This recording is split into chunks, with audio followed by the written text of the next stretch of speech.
haba inshinga kuboha no kubohora. Bityo rero habaho kuboha abo uboha ubita ku ari ba mukeba bawe, hakaba no kwibohora abo ba mukeba bibohora ingoyi wabashizeho z'ubwoko butandukanye, uhereye mu mitekerereze ukamanuka mu bukungu, bagotagota ubabuza hepfo no haruguru, babuza mu mashyi no mu midiho, bakibohora, bakirwanaho, bakibohora.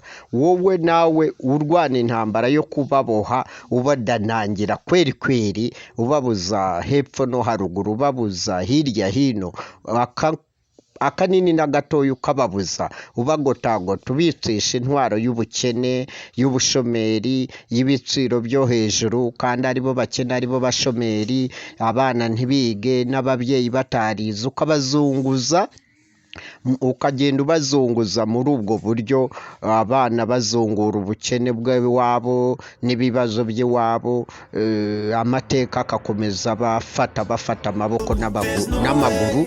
Icyo gihe abantu uba warababoshye cyane, ingoma ikarura, ingoma bavuga kwirura icyo gihe, irurira bamwe, iryohera abandi baryoherwa, abandi bari mu mushari w'ubuzima, ubuzima bushaririye, bari mu karengane k'ibihekane gahekeranyije, kagerekeranye hejuru y'akandi, babasenyera, babashimuta, babafunga, babakubita, ngo bababika mu magereza, amazu barayagize amasitoka ya kiremwamuntu, babahambira, bababuza hepfo no haruguru. Bigomba guhagarara. Abantu bagomba kwiga kwibohora. Ukuboha si uzakubohora, si uzakubohoza. Abantu banyu, bacu nibo babohozanya, bagabohora abandi barashizweho n'uwababoshe, yarababoshe kweri, yanga kubabohora, arababoha kweri, arabadanangira. Bityo rero bantu bibohora. Ruda mu gusoresha tuzakoresha progressive taxation system, iyi regressive taxation system y'inkotanyi tuyikureho.